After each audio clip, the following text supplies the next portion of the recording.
my opinion, the top 30 girls in the whole world have the same technical ability. It's about all the little extras that you put in that make the big difference. For example, my gum shield. Now, can you imagine driving 90 miles an hour off-piste on like a bumpy track? Your teeth are gonna chatter. That is gonna start affecting you, maybe the nerves or your subconscious. So we have one of these to make sure that everything's smooth in the mouth. Now, my boots are quite standard. Plastic shells, but inside we have something different. Unlike tourists who have quite comfy inner boots, we have our inner boots suctioned to our feet because we need to feel every bump and every bit of terrain. My poles are carbon fibre, so that when I deflect them off the gate, they don't break. We need them for the starts, and we need them for that all-important position.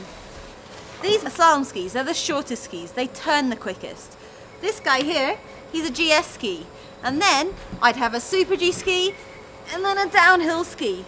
And the reason why the length changes is because the radius of the turn changes. In downhill, I need the stability. We go up to 90 miles an hour, so I need a long ski so that it doesn't rattle and flap around. The slalom ski, on the other hand, I need this to whip around really quickly. So it's tight, it's a small, tight ski with quite a big, we call it a parabolic side cut, which means it's wider here and narrower here. Now this might seem quite indulgent to the average skier, but see what we have in our goggles, this lens? Pretty much change that every day depending on the weather conditions. Next, the helmet. Obviously, massive safety first in skiing. There's a massive amount of helmet designs out there. I always think as long as it feels comfortable, you feel safe and you can push your limit, the helmet is doing a good job. So these are my downhill gloves. They're very thin. I've got a massive amount of finger control. Normal ski gloves are quite comfy. They're full of nice fur to keep your hands warm. Doesn't matter if we get cold as long as we're fast.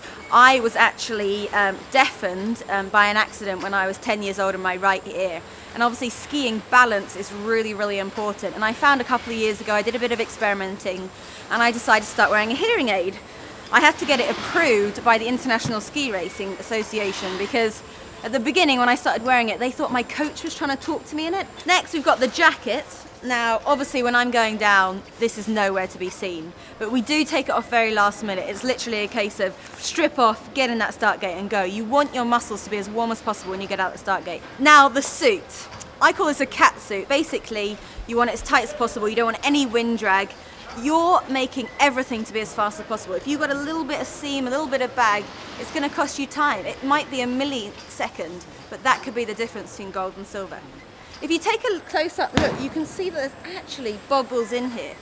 What these little bobbles do is they stretch over your skin, and then when you pull them back, you can see that it elasticates and just vacuum packs around your skin, so it's really fast. Now, the two things I always have on me when I ski, but can't necessarily race down with, are my phone and my watch.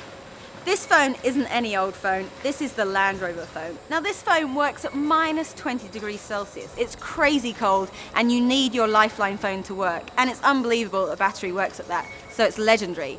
I know on TV the gates that we sometimes hit look spring-loaded, but they are pretty intense and we have to wear protection. So now I'm going to go for the real secrets and show you what's underneath the suit. I have two sets of protection systems. For speed, I have the back brace. Now the amazing thing about skiing is that the protection sometimes doesn't work. Just before Salt Lake City Olympics, when I was 19, I actually broke my back through this.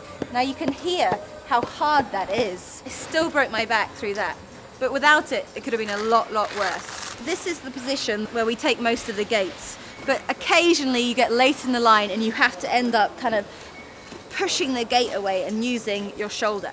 The next set of padding is very female specific. These guys. Now, I got these from a kung fu fighting school. Sometimes you do hit your chest. So these, I think, are very important. Next, we've got the thermals. Now, the fastest thing to wear is actually skin to win, we say. I don't wear too many, I just wear one layer. I even have special leggings. These leggings increase blood flow to the most important part of my body. My quads, my hamstrings and my glutes. They are where the gold medal is won or lost. I need to make sure that I'm doing everything to be the fastest skier out there. That includes, bizarrely, straightening my hair. If you have curls, the air gets trapped in there and it's slower. The actual fastest haircut out there is the mullet. but there's no chance that I'm having a mullet.